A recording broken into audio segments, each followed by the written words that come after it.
Namaskar and a very good morning to all viewers of Gujarat, my dear students. Today we are going to talk about a very interesting and important genre of English poetry, and that is metaphysical poetry.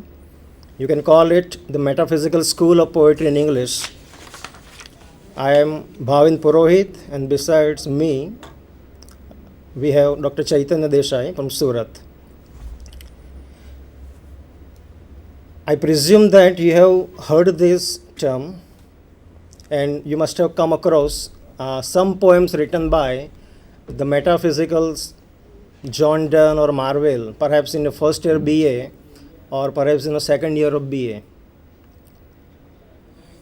Today we are going to talk about this term, the school of poetry, and we'll try to develop some basic knowledge about this term. Who were the metaphysical poets, in which context they wrote their poetry, and we will have some characteristics and we'll try to discuss them within this particular hour. I also hope that you have read what we call history of English literature. Perhaps in first year BA or in second year BA, some students have a whole paper in third year BA. And we see that we put these people, the poets, in the context of 17th century. Okay? They are called the 17th century English poets. Now we will see the slide later that when we talk about literature, any literature, whether it is poetry or whether it is a novel, normal we try to relate literature with some context, and we say that every text is a culture text, every text is a language text, and that's why when we say that the metaphysical poets were 17th century poets, we try to put them in the context of 17th century English society. In a very briefly I will talk about the society, the 17th century English society, what we call. Now normally this is the age of reason and sensibility. By reason we mean that this is the period where you have the emergence of new science. For the first time we have the Copernicus theory, Galileo's theory, heliocentric theory, what we call, and that's why this affected our entire outlook, the way we thought before 17th century, the influence of the Renaissance, the influence of the Reformation movement in religion, and everything affected the way we lived in 17th century, especially the Britishers lived in 17th century. We see that for the first time, the Britishers developed interest in navigation. This is the period of colonialism, in other words. For the first time, exotic locations were discovered.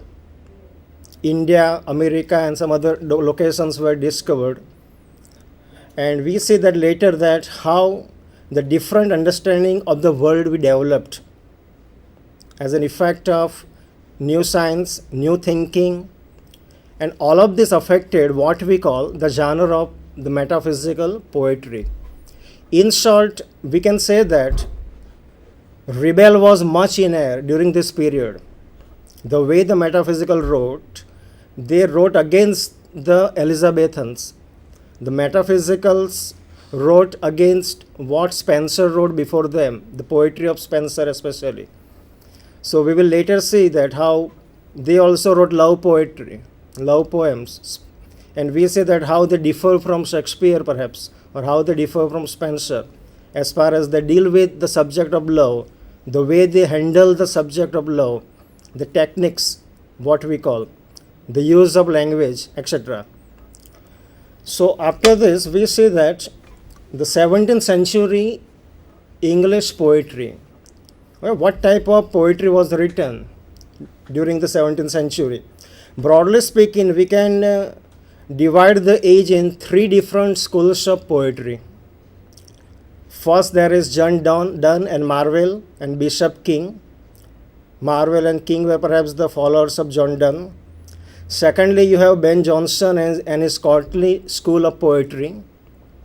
And thirdly, you have religious poetry of Herbert, Waugh and Crashaw. Now we also see that John Donne, Herbert, Waugh, Crashaw and a few other poets, they are metaphysical poets. Okay, we put them under this broad title of the metaphysical poetry or the metaphysical poets. Now later, after this brief introduction, we talk about the three mischievous terms, what we call. Because this particular term, the metaphysical poetry, will include what is called metaphysics and metaphysical. Now see, the idea of metaphysics is again very interesting. Metaphysics is philosophy that is concerned with the whole idea of truth, existence, knowledge.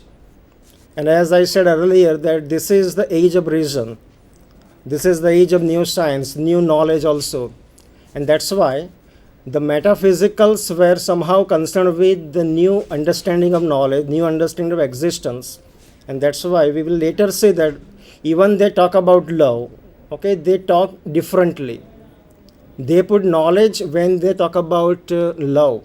Love is not a simplified love. It is not completely romantic or platonic love. This is what we'll see later. My colleague Dr. Chaitanya Bhai will talk about it later. Now the second term is metaphysical. We can have a look at the dictionary definition of the term metaphysics. And we have already talked about it, and that's why later we talk about what does the term metaphysical mean. Now see, the word metaphysics is a noun, the word metaphysical is an adjective, and that's why on your screen you can see that how there are different meanings of the term.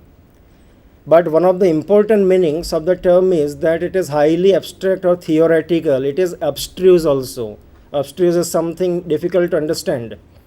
And we see that the metaphysicals were, for this particular characteristics, that their poetry is abstruse, they were actually criticized by some later critics.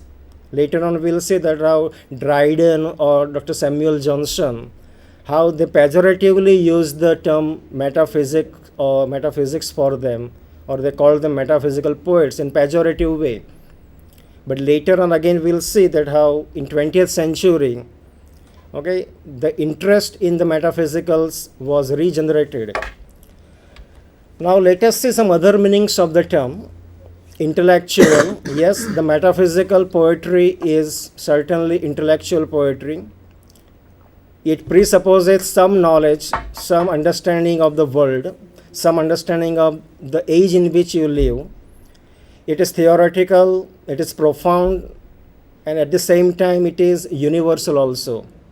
Because the emotions of love, emotions of death, for example, the relationship with God, all these things are universal ideas, experiences and emotions.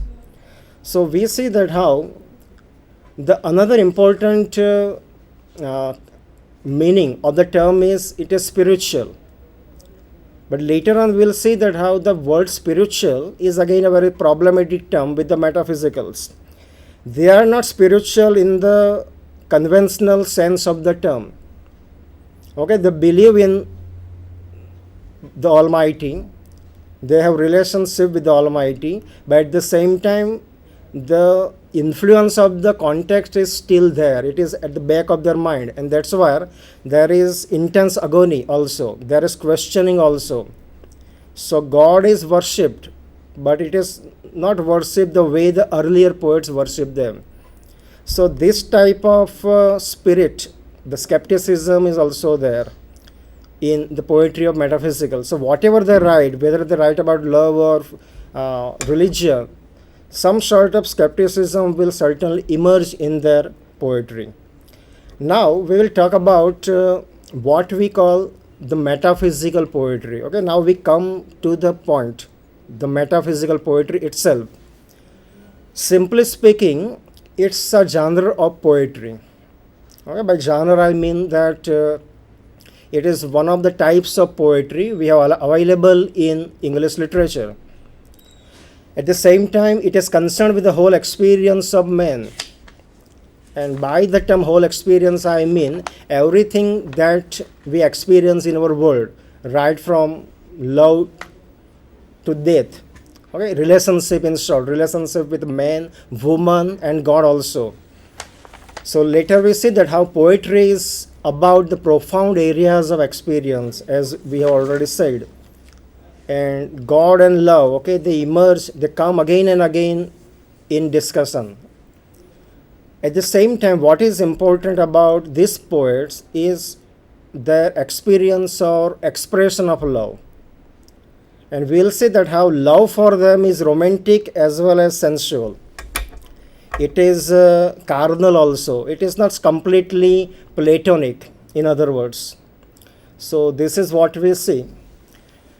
Some other characteristics later we'll discuss, but in the beginning I talk about the metaphysical poetry in a very brief manner.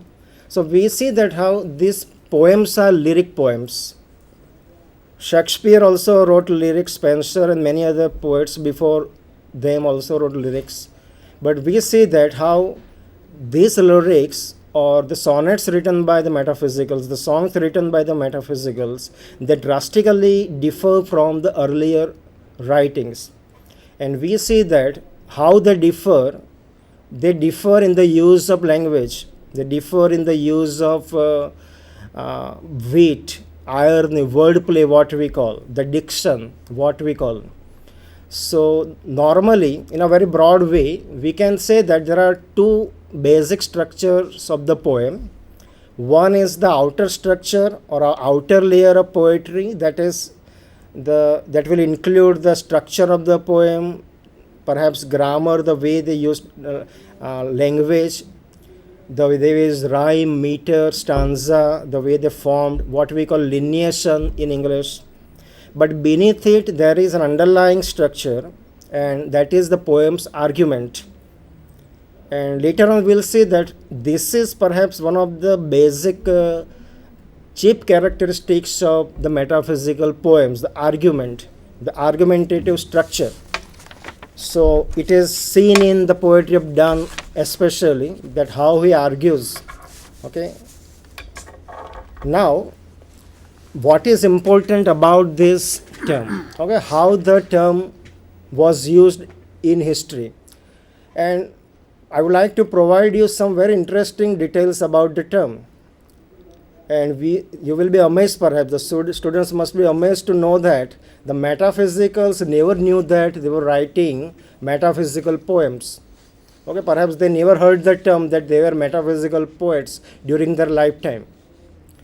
But later on, at the end of 17th century, it was Dryden who used the term metaphysics to talk about the poetry of Donne. Now, what Dryden says is important. He says that the poetry of Donne affects the metaphysics. This is what he says.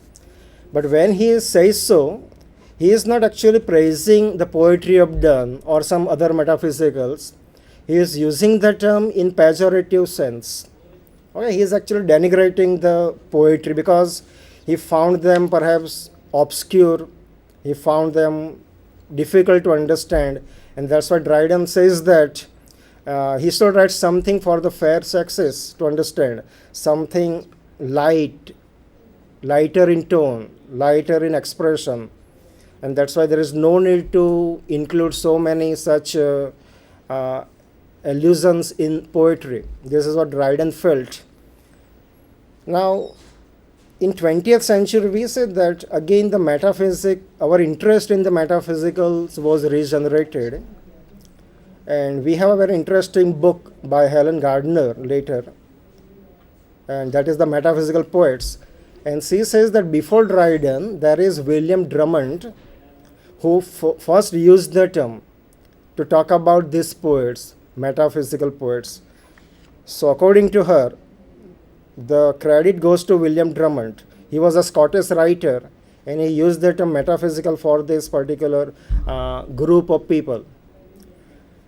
We see that later that this particular term metaphysical was again used by Dr. Samuel Johnson,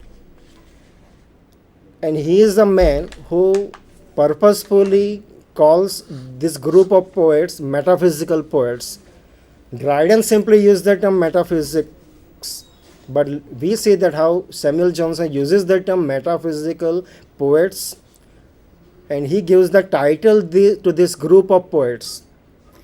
Now, so normally we see that how there are about major 6 or 7 metaphysical poets. Helen Gardner in her textbook, The Metaphysical Poets, includes about 38 poets, and she includes some poems of Shakespeare or Milton too.